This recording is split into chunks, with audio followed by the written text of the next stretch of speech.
Palabra y vida. Con el padre Manuel Horta, desde Sevilla.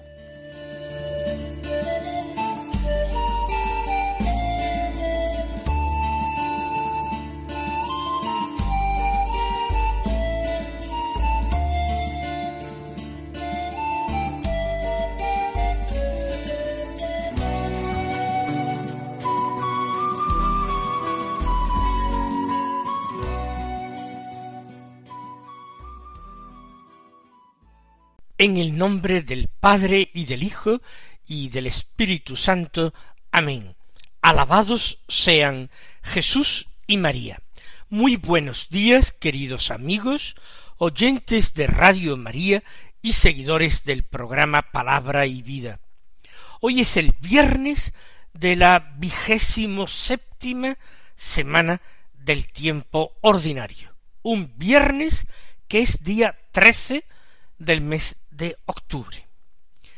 Los viernes nosotros tratamos de hacer memoria de los sufrimientos de nuestro Salvador en el momento de su pasión, en las angustias que rodearon su hora, su muerte, su paso de este mundo al Padre.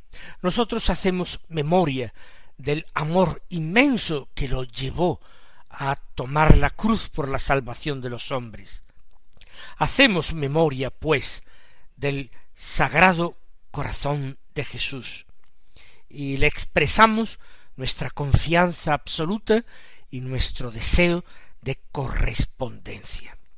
Dicho lo cual, vamos a escuchar la palabra de Dios que se proclama en la liturgia de la misa del día. Hemos estado leyendo alternadamente algunos libros del Antiguo Testamento y también algunas cartas paulinas antes. Los últimos días se leía al profeta Jonás, uno de los profetas menores. Hoy comienza, en la primera lectura de la misa, un nuevo libro bíblico. Un libro corto, es uno de los profetas menores, el segundo de ellos, la profecía de Joel. Antes incluso de leer la lectura de la palabra de Dios que corresponde hoy, digamos alguna palabra de este libro, de este profeta. ¿Por qué es el segundo de los profetas menores? Es una elección más bien arbitraria, porque quizás, hablando desde un punto de vista cronológico, de todos los profetas menores es el más moderno, su escrito es el más reciente. Algunos hablan entre el siglo IV o el siglo II antes de Cristo. De cualquier forma, lo que es seguro es que se trata de alguien que está vinculado a la liturgia del templo, de ese templo de la época de después del destierro de Babilonia, de la época del regreso. Tiempo después, ya la liturgia del templo está consolidada. Quizás el profeta sea un sacerdote o alguien muy vinculado a la clase sacerdotal. Tiene ciertos influjos de Ezequiel. Es un profeta que utiliza el género apocalíptico, que habla de castigos de Dios, castigos que se manifestarán bien en sequía, bien en plaga de langostas, son típicos castigos bíblicos. Y esto porque el pueblo ha perdido ese primer fervor de la vuelta del destierro de Babilonia. Ha perdido este fervor, se va olvidando lo que tuvo que pasar en Babilonia, y ahora ha vuelto a las andadas que lo hicieron ser digno merecedor del destierro babilónico. Este es uno de los temas. Otro tema importante en el libro es el tema del día de Yahvé, que en la mentalidad profética combina tanto anuncios de la venida del Mesías como anuncios del fin del mundo. Son dos momentos que nosotros distinguimos perfectamente pero que el hombre bíblico de aquella época no podía discernir muy claramente que se tratara de dos momentos diferenciados. Dicho lo cual, no se trata de dar una clase de Biblia, se trata de acercarnos con una lectura espiritual a la palabra de Dios. Hoy se toma del capítulo primero los versículos 13 al 15 y del capítulo segundo los versículos 1 y 2.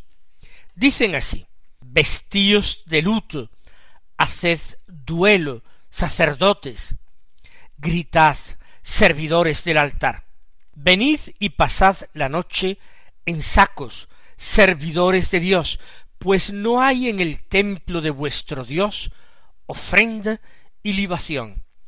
Proclamad un ayuno santo, convocad la asamblea, reunid a los jefes, a todos los habitantes del país en la casa de vuestro Dios, y llamad a gritos al Señor.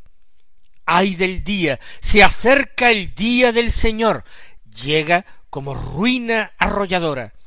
Tocad la trompeta en Sión, gritad en mi monte santo, se estremecen todos los habitantes del país, pues llega el día del Señor.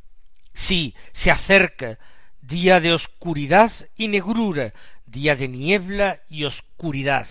Como el alba sobre los montes, avanza un gentío innumerable, poderoso como nunca lo hubo ni lo habrá tras él por generaciones. Como el texto no está tomado de un trozo seguido, se toman 3 versículos del capítulo 1, se pasa al capítulo 2 y se leen 2 versículos, junto a la traducción que hace el traductor bíblico, el que compone los leccionarios, los que los componen, hacen ya una cierta interpretación combinando estos versículos. Veamos qué pueden decirnos a nosotros. Se habla del día del Señor, no en cuanto el día de su salvación, sino el día de su juicio, el día de su venganza o de su castigo. De distintas maneras es llamada en la Biblia este día del Señor. Y se invita a hacer duelo, a gritar, a clamar a los sacerdotes y a los servidores del altar, que son claramente los levitas, digamos que el grado más bajo, el grado inferior del sacerdocio israelita. Servidores del altar, levitas y sacerdotes, vestíos de luto, haced duelo. Hay algo que está invitando a una seriedad, está invitando a un discernimiento del tiempo presente. Se acerca un cambio de época, se acerca una intervención importante, decisiva de Dios. Esto requiere preparación por parte del hombre. Se trata de tomar en serio la propia vida. Hay que vestirse de luto, pero principalmente hay que vestir de luto el corazón, y hay que gritar pidiendo misericordia, hay que gritar suplicando dones a Dios, para que su enojo con su pueblo no sea un enojo permanente y definitivo, sino que se mueva a compasión. Por tanto, comienza así el texto que hoy leemos, con una invitación a sacerdotes y servidores del altar al grito, ya hemos dicho, un grito de súplica, y hacer duelo vistiéndose de luto. Ahora veremos por qué todo esto. Venid y pasad la noche en sacos, servidores de Dios, pues no hay en el templo de vuestro Dios ofrenda y libación. Se dice algo grave. Lo primero, venid y pasad la noche en sacos. No nos imaginemos nosotros que eso de pasar la noche en sacos se refiere a pasar la noche en sacos de dormir. Esto es un invento moderno. En aquel tiempo no existían sacos de dormir. Venid y pasad la noche en sacos se refiere venid y hacer penitencia, incluso penitencia nocturna. Acostarse en saco y ceniza es una expresión bíblica para decir que se hace penitencia. Y se hace penitencia y se invita a hacer penitencia porque hay motivos para que Dios se encuentre enojado. Y no conoce el profeta. Es Dios quien habla por medio del profeta, pero digámoslo así, no conoce el profeta otra forma de revertir la situación más que haciendo sincera y generosa penitencia. Pasad la noche en sacos, es decir, no en vuestros lechos, servidores de Dios, pues no hay en el templo de vuestro Dios ofrenda y libación. ¿Para qué está el templo sino para el sacrificio? Para eso se ha reconstruido el templo de Jerusalén a costa de 1000 sacrificios de una generación ya pasada. Y ahora no hay ofrenda ni libación en el templo. Se ha descuidado el culto, se ha enfriado el fervor. Por eso hay que hacer penitencia. Tienen que hacer penitencia los sacerdotes, los primeros responsables de ese culto a Dios llevado de una manera solemne y ordenada. Proclamad un ayuno santo. Los sacerdotes tienen también ese deber de liderazgo del pueblo. Deben tomar la iniciativa de proclamar el ayuno. Convocad la asamblea, reunir a los jefes, a todos los habitantes del país. Se está invitando a una gran deliberación nacional. La reunión de todos los israelitas para expresar la opinión y decidir de una manera conjunta qué es lo que se debe hacer. Convocad la asamblea, reunid a los jefes, a todos los habitantes del país, en la casa de vuestro Dios, y llamad a gritos al Señor. No se trata de la deliberación que se tiene en una Cámara de Representantes de un Estado moderno, ni mucho menos. Se trata de un ejercicio de piedad, de amor a Dios, de reverencia.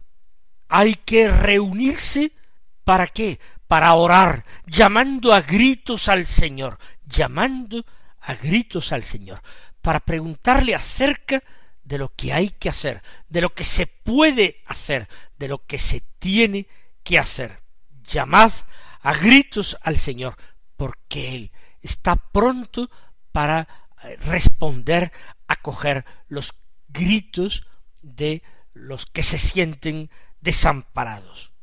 Llamad a gritos al Señor. ¡Ay del día! Se acerca el día del Señor. Este día ya hemos visto en la misma profecía, se especifica que es el día del Señor, anunciado por otros profetas, un acontecimiento que el pueblo de Israel esperaba para un momento posterior a la venida del Mesías. Para este día del Mesías hay que prepararse intensamente, hay que prepararse porque el riesgo que se corre es no estar suficientemente preparados. Y el Mesías va a pasar, y hay que irse con él, hay que reconocerle y seguirle sin dilación. Hay que prepararse antes. Proclamad un ayuno santo, convocad la asamblea, reunid a los jefes, a todos los habitantes del país, en la casa de vuestro Dios, y llamad a gritos al Señor. Los sacerdotes tienen que ejercer esa función de liderazgo respecto del pueblo. Hay que reunirse, la oración en común, el ayuno santo comunitario, tienen que ser expresión de ese deseo de conversión de todo Israel.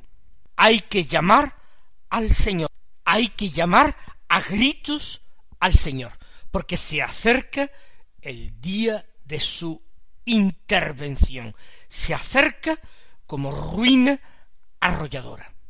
¿Estamos preparados o no? En la predicación de Jesús, esa llamada a la vigilancia, a estar en vela, es una constante. Se repite muchísimas veces.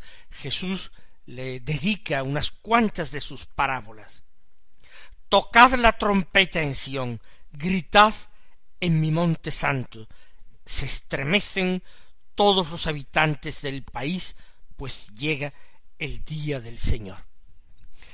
Y continúa el autor sagrado, sí se acerca día de oscuridad y negrura. Ese día del Señor, en cuanto día de juicio y día de condena, es llamado día de oscuridad, de niebla, de negrura, y sin embargo a continuación se dice como alba sobre los montes avanza un gentío innumerable. Es el regreso, es la vuelta, no ya la vuelta a Sión desde Babilonia, es la vuelta al Señor de corazón. Esa vuelta de corazón al Señor es como luz que se contrapone a la tiniebla de aquel día. Avanza un gentío innumerable, poderoso como nunca lo hubo, ni lo habrá tras él por generaciones. Ojalá nosotros formemos parte de este gentío innumerable que regresa al Señor. Pidamos en nuestra oración gracias de conversión.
Vamos a escuchar ahora el Santo Evangelio.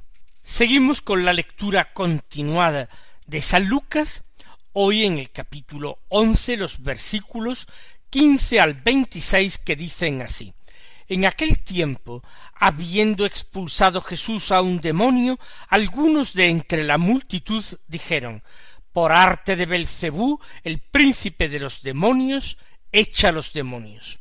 Otros, para ponerlo a prueba, le pedían un signo del cielo. Él, conociendo sus pensamientos, les dijo: Todo reino dividido contra sí mismo va a la ruina, y cae casa sobre casa.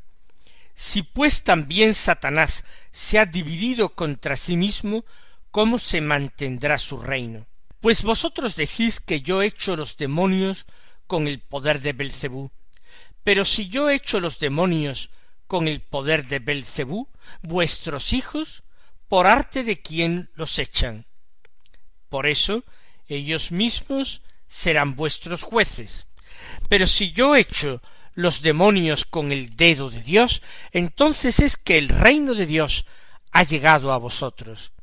Cuando un hombre fuerte y bien armado guarda su palacio, sus bienes están seguros, pero cuando otro más fuerte lo asalta y lo vence, le quita las armas de que se fiaba y reparte su botín. El que no está conmigo está contra mí, el que no recoge conmigo desparrama.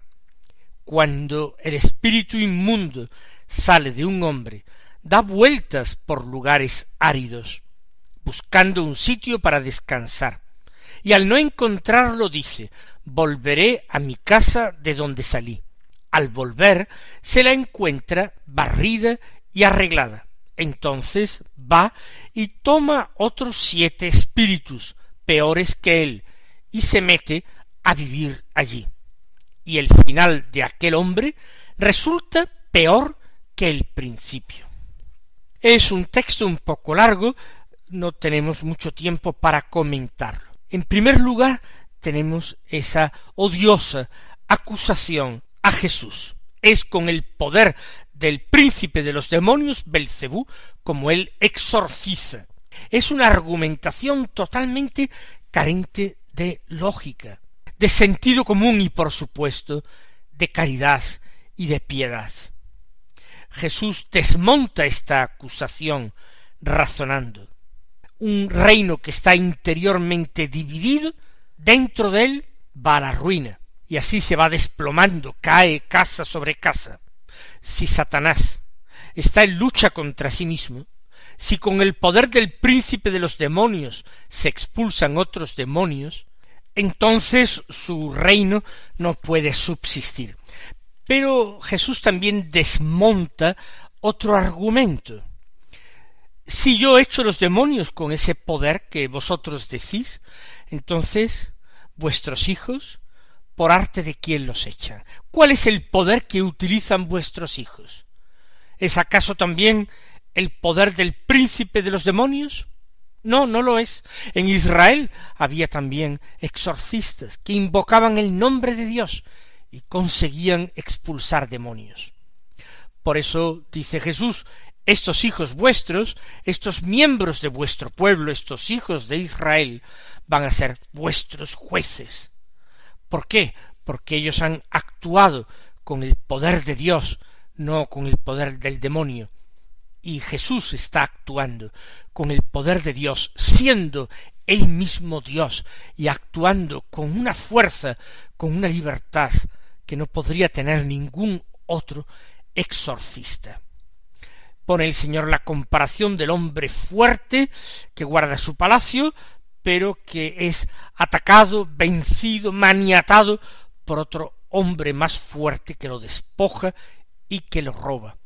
Quizás el hombre fuerte es Satanás, pero ese que es más fuerte, que consigue derrotarle, ese es Jesús, con la fuerza extraordinaria de la cruz. Y termina Jesús hablando de la técnica del demonio, de ese espíritu inmundo que ha sido expulsado de un hombre, que vaga sin encontrar ningún lugar donde habitar y que al final decide volver a su casa, al mismo hombre del que fue expulsado. Después de haber sido perdonados por el Señor, sanados interiormente, el Señor nos dice que no volvamos a las andadas, que nuestra conversión sea una conversión definitiva, una conversión coherente, una conversión sin vuelta atrás. ¿Por qué?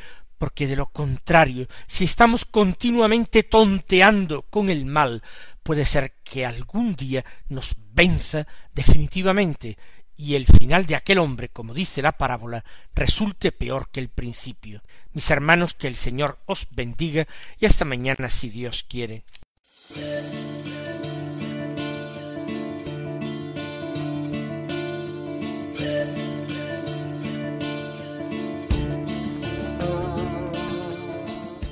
Han escuchado en Radio María Palabra y Vida,